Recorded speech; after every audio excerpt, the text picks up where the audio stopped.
우리 교회가 믿음의 공동체 가족들로서 지난 1년 동안 서로가 위해서 기도하고 또 서로 사랑하고 또 서로 도와주고 격려하며 서로서로 아끼며 1년을 잘 살아왔습니다. 우리 교회는 1년 동안 귀한 교회 운영하는 일도 전심전력했고 또 선교하는 데도 우리가 정성을 모았으며 또 특별히 금년에는 선교와 구제라는 두 날개를 달자고 그렇게 우리가 뜻을 모아서 목표를 세우고 실천해 왔던 1년입니다. 매주 화요일마다 전도대원들이 한 9명 10명 모여서 커피와 따뜻한 찐계라를 나눠주면서 친절하게 복음을 전한 것은 당장은 열매가 눈에 보이지 않습니다만도 큰 기쁨이요 우리의 보람이었습니다. 유능한 농사꾼은 금방 열매를 기다리지 않고 그 열매를 먼 훗날에 따기 위해서 땅을 기름지게 가꾸는 분위기 조성해서 몇 년 후에 좋은 수확을 거두는 것처럼 게으른 농부는 비료만 치고 임시로 수확만 노리다가 결국은 땅을 항모하게 해서 폐농하는 것처럼 우리가 복음이라는 아름다운 열매를 라면 끓이듯이 우리는 거두지 말고 성실한 기도와 사랑과 친절로 이웃을 대하면은 마음의 풍토가 옥토로 변해가면 언젠가는 놀라운 복음의 문이 열릴 줄을 믿습니다. 우리는 이웃을 사랑합니다. 그것은 말만 가지고 되는 것은 아닙니다.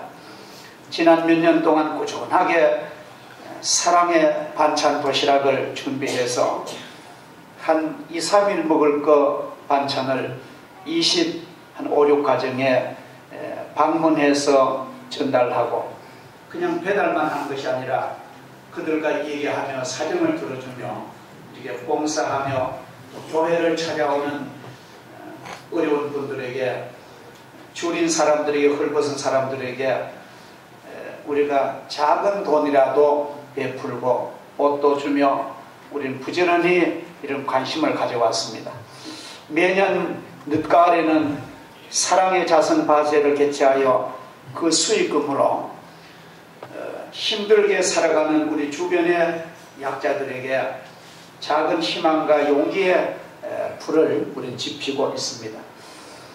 어려운 생활비를 쪼개고 제작해서 드린 선교 헌금은 저 멀리 아프리카 케냐에 가 있는 이은용 선교사님 선교비로 드렸고 또 필리핀에 계시는 임영만 선교사님에게 지원하고 중국 동북 삼성 요령성 길림성 흑룡강성에는 과거 일제시대 때 우리 한국 사람들이 일제 압력을 견디지 못해서 중국 가서 살다가 현재까지 그 땅에 남아있는 우리 조선족들 세운 교회 아주 어려운 교회들 36개를 매달 한 교회마다 10만원 20만원씩 우리가 선교 헌금을 지원하고 있습니다.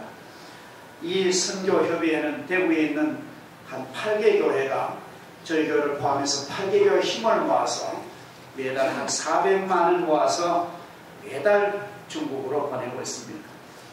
지난 10월 달에는 중국 현지에 2번째 우리가 방문해서 수고하시는 주의 종들을 모시고 위로하고 격려하고 용기를 주고 그들에게 대접하고 또 도움을 드린 것은 우리들에게 큰 보람과 기쁨이었습니다.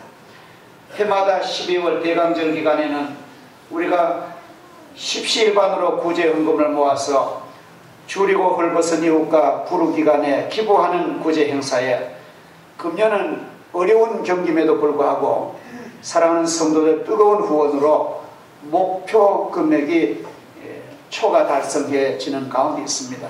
이제 추운 겨울 힘들게 살아가는 우리 주변의 약한 이웃들에게 우리는 도움을 성탄절에 보낼 것입니다. 여러분들 주변에 신불신간에 어려운 분 있으면 추천하셔가지고 우리의 도움을 받으시도록 얘기해 주시기를 부탁합니다. 오늘 성경 본문은 택한 백성 선민 이스라엘에게 하나님이 명령하시는 엄중한 명령입니다. 나의 기뻐하는 금식은 흉악의 결박을 풀어주며 멍에의 줄을 끊어주며 압제당하는 자를 자유케 하며 모든 멍에를 끊는 것이니라. 이것을 쉽게 말씀드리면 부당하게 가두어놓은 사람을 이유 없이 자유를 주라. 그들의 사슬을 풀어주고 억눌림 당한 자를 평안의 가정으로 돌아오게 하고 고된 노동을 좀 경감해 주라는 하나님이 주시는 이 사회의 엄중한 명령입니다. 우리는 이 사랑과 공의를 가지고 우리는 이 사회를 섬겨야 되겠습니다. 또 하나님의 명령 두 번째는 너희는 굶주린 자에게 음식을 나누어 주고 가난한 잠잘 곳 없는 자를 너희 집에 들여 잠을 재우고 헐벗은 사람을 보면 입을 옷을 주고 기꺼이 너 고륙 친척을 돕는 것이 하나님의 명령이다. 우리는 이 하나님의 사랑의 명령에 우리는 순종해야 됩니다. 이렇게 하는 그 가정과 개인과 교회와 민족에게는 하나님의 흑암 중에 빛을 주시고 너희 생업이 물된 동산 같겠고 너희가 황폐한 고토를 수축할 것이고 너희 삶을 하나님이 풍성하게 복을 주심하고 하나님이 약속하고 계십니다. 이스라엘 백성은 애굽의 종노릇 고난의 불무에서 400년 동안의 억압의 생활에서 하나님의 능력으로 자유와 해방을 받은 민족입니다. 그러므로 고난받고 억울하게 갇힌 자에게 그 멍에를 풀어주는 것이 하나님의 백성의 도리인 줄 압니다. 바빌론 70년 포로 생활에서 눈물과 간구 속에서 지내던 그 민족이 하나님의 선하신 손길에 도움받고 잘 살게 된 그 민족, 너희는 과거를 기억하고 가난하고 헐벗고 억압당한 시절을 잊지 말고 그런 어려운 사람들을 도와주라는 하나님의 중요한 명령입니다. 우리는 우리 자신도 지난날에 어려운 가난을 우리는 경험했습니다. 한 50대 이상 된 분들은 다 잊지 못할 보릿고개, 우리가 극한 가난. 1962년도에 서울대 학생들이 여론조사한 것을 신문에 난데 보낼까요? 그때 우리나라 국민소득이 370불인데 그때 서울대 학생들 물었대요. 2000년에 가면은 한국이 몇 달러 되겠느냐 하니까 최고로 많이 쓴 사람이 500달러 썼대요. 500, 400달러. 그런데 지금 2000년, 2012년에 우리나라는 2만 달러가 넘어섰습니다. 이거는 세계 경제사의 기적 중에 기적입니다. 여러분이 2만 불이라면은 천문학적인 숫자입니다. 국민소득이. 이러한 복을 받은 우리 민족인데, 우리 한국인데, 서글프게도 현재 복지 통계를 들어보면은 절대 빈곤 가정이 180만 가구입니다. 6사람 중에 한 사람이 굶고 있습니다. 상대적으로 얼마나 가난한 사람이 많은지 이것이 우리나라가 큰 수치요 풀어야 될 문제입니다. 물론 국가가 가난을 다 도울 수는 없습니다. 그러나 저인망을 해가지고 그래도 절대 빈곤에서는 건져주는 것이 우리 국가와 우리들의 책임인 줄 압니다.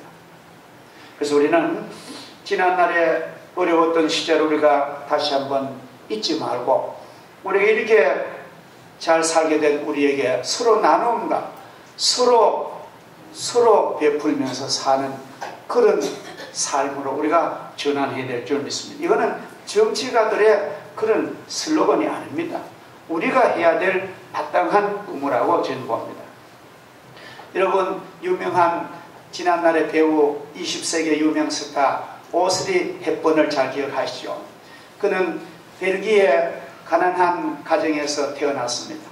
7남매의 다섯째로 태어난 딸입니다. 얼마나 어려웠던지 먹을 것이 없었습니다. 아빠는 노동하고 어머니는 행상하고, 그런데 1차 대전 전쟁이 일어나서 그렇게 굶주리고 고난의 삶을 삽니다.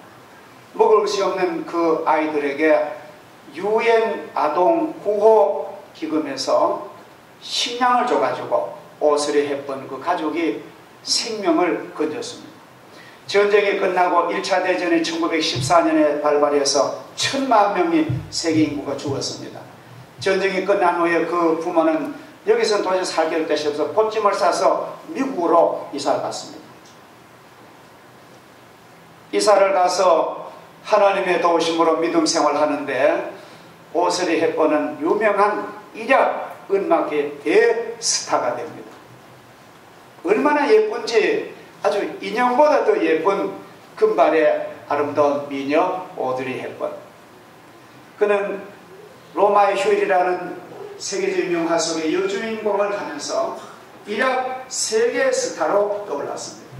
그 메트로폴리탄 무대에 한 번 쓰면은 한 번에 10만 불을 받았답니다.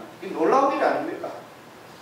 이렇게 엄청난 배우인데 그는 언제나 어릴 때 굶주리고 배고플 때에 유엔 아동 기금에서 받아먹은 양식을 잊지 않았습니다.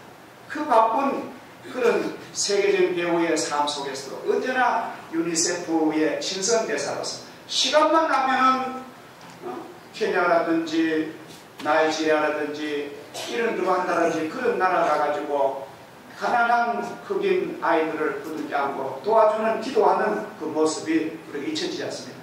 나중에 오드리 헵번이 서간 이후에 뉴욕타임스에 2개의 얼굴이 나왔어요. 아주 젊고 예쁜 멋진 인기 절정의 오드리 헵번이다.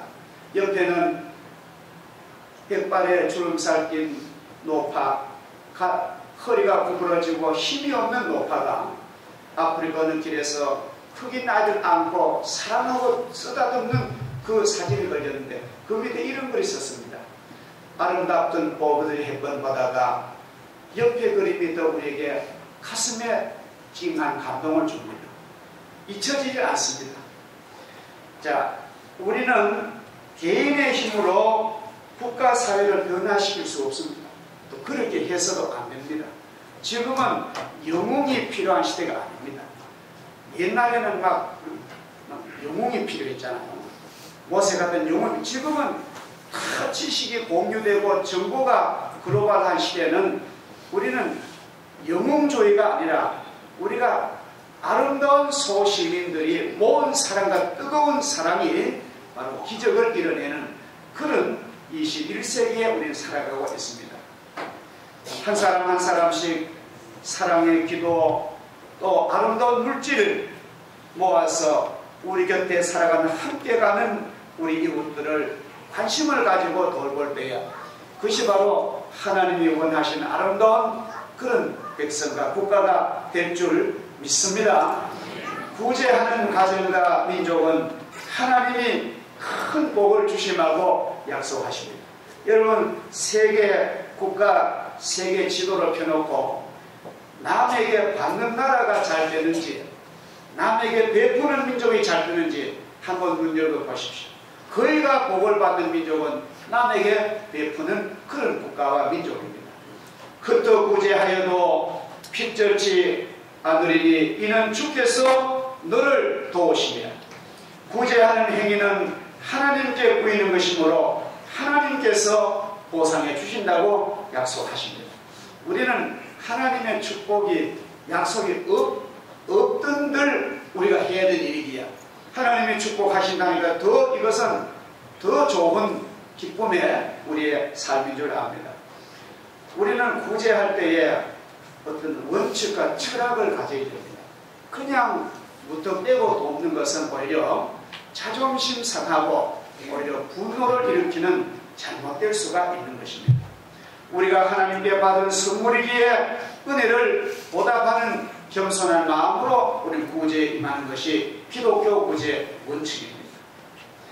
우리가 여러분도 들으셨지만도 가까운 경주 교동에 최고자 집이 있었습니다. 400년간 부를 이룬 그런 부잣집인데 마지막에 그 최고자집 마지막 그 주인이 이제는 자기 재산, 이 많은 재산을 정리해서 사회에 하면이다 싶어서 그걸 다 팔아가지고 지금 여러분들 영남대학교 또 영남이공대학교에 기금으로 기사하고 그가 갔습니다. 지금 저 영남이공대학교, 영남대학교가 경주 최고자의 기부로 그 학교가 일어난 거예요. 근데 그 경주 사람들 요사이도 그런 말을 합니다. 뭐 건불 10년이 못 간다는데 경주 최고자는 다르다. 근데 지금 우리가 뭘 좋은 식사하고 기분이 좋으면은 뭐 우리나라 재벌 아무개도 부럽지 않거든요. 옛날에 그랬대요. 경주 교동에 아무개 부럽지 않다는 그런 말까지 쓴 그런 최고자입니다. 근데 그 최고자 집의 원칙을 참 이 시대에 우리에게 마음에 와닿습니다.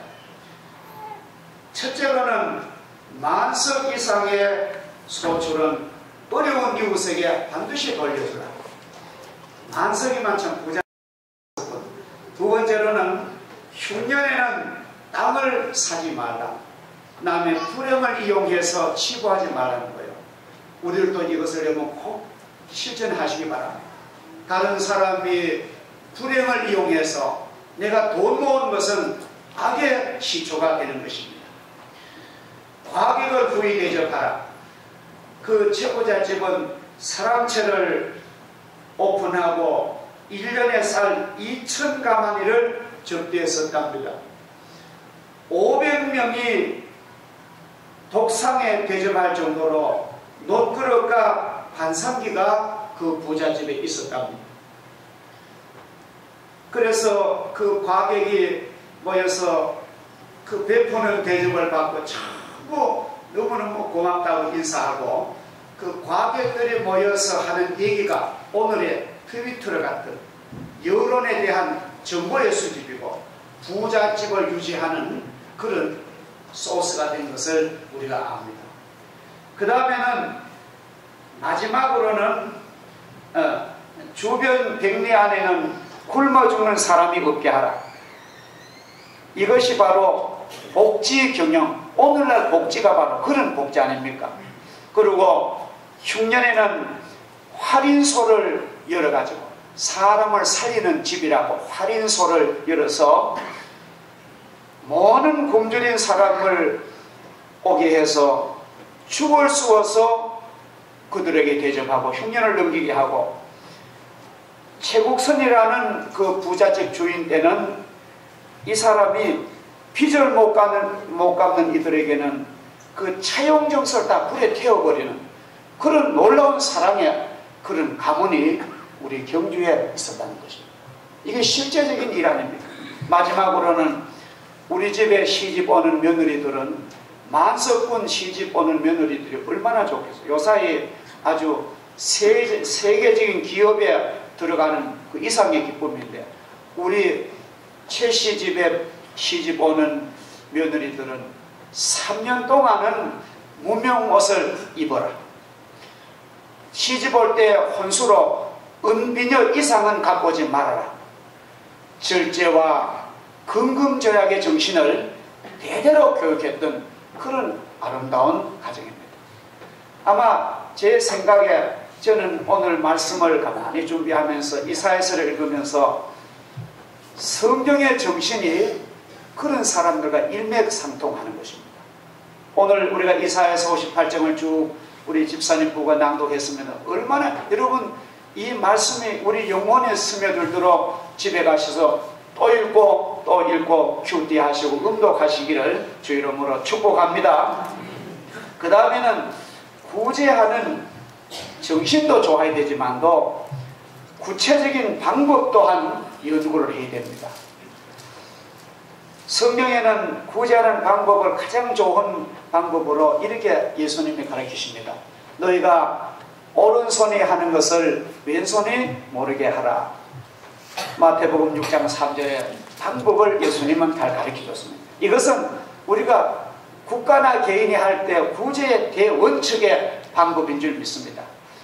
하나님이 없는 사람들은 뭐 조금 하고는 막 대대적인 광고를 합니다.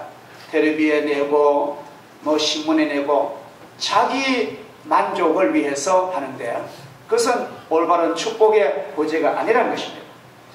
상대방의 인격을 존중하는 마음과 지극히 겸손한 마음으로 구제하는 것이 마땅한 방법입니다. 베풀 때에 진심으로 친절하고 또 조용하게 조심해서 상대의 비밀을 지켜주는 심정으로 구제하면은 서로가 기쁨이 넘칠 줄 믿습니다. 요새 구세군 잘선남대가 시내 많이 보이는데 구세군을 창설한 윌리엄 우스 대장, 그 구세군은 전부 교직자를 계급으로 합니다. 근데 윌리엄 우스 대장이 영국 런던에 추운 날 아침에 출근을 하는데 거리에서 추운데 헐벗은 아이가 아저씨 날 돈 한 푼 주세요. 국을 하는데 아이 부스 대장이 지갑에 지 돈이 하나도 없어요. 그래서 그 아이에게 천중히 인사를 하면서 아이야 미안하다. 내가 지금은 돈이 없는데 다음에 만나면 줄게 하니까 그 아이가 그러더래요. 아저씨 돈보다가 나는 인사가 더 좋은 걸요. 사람에게는 인격에 놀라운 자존감이 있는데 그것을 세워주는 구제가 되어야 되지. 부끄러움을 느끼게 하고 그냥 권위의식으로 구제하는 것은 하나님의 백성의 방법이 아니라는 것입니다. 이러한 사랑과 절제된 자세로 이웃의 어려움을 돌보면 하나님께서 기억하고 물된 동산같이 흑암 중에 보화를 은밀한 곳에 재물을 묻은 곳에 수축하게 하고 우리의 가문과 우리의 개인과 우리의 자녀들이 하나님의 무한하신 복을 받을 줄을 믿습니다. 너희는 흐르는 강물에 내 식물을 던져라. 오랜 후에 도로 받으리니. 저 아프리카에 가면은 농사가 원시적인 방법 이렇게 농사 짓는데요. 우리처럼 이렇게 발전된 농사를 안 지고 지금도 똑같습니다. 근데 나일강에 홍수로 이렇게 물이 넘쳐 흐르면은 그 강에 나가가지고 그냥 씨앗을 그냥 막 뿌린대요. 막 뿌리면 어떤 사람 보고 그거 왜 헛된 일 하느냐. 근데 아니요. 근데 내중에 홍수가 잦아들고 시간이 지나서 가을에 가면 그 밑에 하류의 델타 평화에 가면 아주 곡식이 그 발을 부지해서 아주 좋은 곡식이 열매돼서 그걸 추수하러 간답니다. 이 중동의 이 정신이 성경에 나와 있습니다. 너희는 흐르는 강물에 음식을 던져라. 오랜 후에 너희에게 돌아오리라. 구제는 바로 이런 것입니다. 우리가 흘러가는 민심 속에 우리는 그냥 보지 말고 우리의 밥 한 그릇, 우리의 옷 한 날을 우리가 참으로 겸손히 베풀고 위하여 기도하면은 하나님께서 그 후손들에게 풍성한 복으로 갚으실 줄 믿습니다. 성경에 보면은 너는 아침에 씨를 뿌리고 저녁에도 손을 놓지 말라. 둘이 다 잘 되게 하나님이 지키시리라. 우리가 어린 아이들에게 우리 구제를 가르쳐야 됩니다. 제가 요전에 우리 주일학교 선생님이 보고를 하시기다. 그리고 보고 장부를 쭉 보고 그런 얘기를 했습니다. 우리 아이들 너무 집에서 잘 먹고 오니까 집에 오면 너무 많이 먹어서 문제잖아요. 그래서 교회에서까지 또 막 이렇게 너무 칼로리 높은 그런 단 것과 이런 간식을 너무 제공하면은 그 돈도 낭비고 또 아이 건강에도 해치니까 선생님들은 기도하면서 그 아이 손을 잡고 그 간식거리 돈을 가지고 어려운 기간에 가서 아이들 손으로 기부하도록 하라. 그렇게 실제 교육을 시키라. 아이들 손을 잡고 주일학교 모은 그 헌금을 우리가 간식거리를 절약하고 구세군 냄비에 바쳐 이러한 어떤 교회 정신이 있어야 되지. 그냥 준다고 막 사주고 하면은 우리가 안 믿는 사람보다 하나님 백성이 더 좋은 질 좋은 삶이란 게 안 되잖아요. 너는 이른 아침에 씨를 뿌리고 어린 아이들에게도 이 하나님의 사랑의 정신을 직접 가르치래요. 그래서 여러분들 그렇게 하세요. 교회에서 여러분들 집에서 뭐 감사헌금이나 11조를 드릴 때에 아이들 몰래 하시지 말고 아이들 보는 앞에서 돈도 세워서 정성 들어 봉투에 놓고 엄마 그 돈은 뭐 하는 거야? 아 이거는 우리 집에 주신 소득의 11조야. 하나님께 드리는 거야. 하나님이 명령하셨어. 그러면 하나님이 우리에게 큰 복을 쌓을 곳이 없도록 주린다고. 그래서 성경을 읽어주면서 가르치면은 어릴 때부터 그것을 배우게 되는 것입니다. 그리고 저녁 때도 손을 놓지 말라. 나이 많은 우리가 실버, 우리가 60대 이상 되는 모든 새에도 우리는 남을 돕는 일에 앞장서야 됩니다. 나이 많다고 남에게 대접만 받고 노후만 복지로만 살고 아무 일도 없이 사는 것은 올바른 노후가 아닙니다. 100세 이하는 다 청년을 걷습니다. 제가 한번 총회 때 지난 9월 총회 때 서울 가가지고 그 자말적한데 아마 그때 굉장히 교통사고도 나고 좀 힘들었던 거. 그래서 몸이 좀 찌그다 이상해서 압구정동 옆에 병원을 잠시 가니까 그 내과 선생님이 저는 갈 때 내가 모르고 이제 그 총회 이 마크를 차고 갔는가. 그러니까 총회 오셨군요. 그렇다고 하니까 대구에서 목회한다고 그러니까 자기 이제 인사로 나는 소망교회 집사라 하면서 얘기를 하면서 그런 얘기하는데 이래요. 목사님 100세까지 살도록 마음의 준비를 하시라고. 그 내가 아이고 100세까지 그렇게 살겠느냐 하니까 아닙니다. 지금은 앞으로는 목사님 같은 분들 100세까지 산다는 거예요. 그래서 만약에 100세를 준비했다가 못 살더라도 그건 괜찮지 않아요. 그런 소리를 듣고 앞으로 이 60년, 70년부터 남은 세월이 너무너무 소중합니다. 최하 90이라 그래도 20년을 우리가 더 살아야 되는데 이 20년 동안에 우리가 사랑하고 베풀고 기도해주고 우리가 섬길 수 있는 그런 노년세가 되면은 우리는 얼마나 행복하고 얼마나 기쁘고 즐겁겠습니까? 그래서 우리 모든 교회 성도들은 이러한 정신으로 우리가 하나님 말씀 실천해 나가면은 우리 자신과 우리의 자녀들과 우리의 삶이 하나님 주신 행복으로 충만한 복을 받을 줄을 믿습니다. 기도하겠습니다. 거룩하신 하나님 아버지, 하나님의 크신 사랑을 감사합니다. 이렇게 귀한 날 주시고 사랑하는 성도들이 가족과 함께 모여서 주님 앞에 예배하게 하시며 오늘 하나님의 명령 너희는 금식 기도하라, 너희는 구제하라는 하나님의 거룩한 사랑의 명령을 저희들이 듣게 하심을 감사합니다. 우리가 개인적으로, 가정적으로, 우리 교회적으로, 우리 민족적으로 우린 지난날에 하나님의 큰 복을 받은 저희들입니다. 어느 누구보다 어느 민족보다 우리는 하나님의 크신 복을 받은 저희들입니다. 이 좋은 환경에서 우리가 어려운 이웃을 돌보고 어려운 약한 자를 편히 되고 그들의 친구가 되고 위하여 기도하며 사랑의 음식과 사랑의 옷과 사랑의 돈을 전달할 수 있도록 하나님 저희들의 마음에 뜨거운 사랑을 주시고 또 그 방법 또한 우리가 깊이 생각하고 상대의 영혼과 사랑을 사랑하는 마음으로 겸손하고 친절한 방법으로 교회가 시행할 수 있도록 은혜와 복을 베풀어 주시고 전체 성도들이 복을 받아서 가정마다 물된 동산 같은 흑암 중에 빛이 일어나며 무너진 데를 수축하며 복이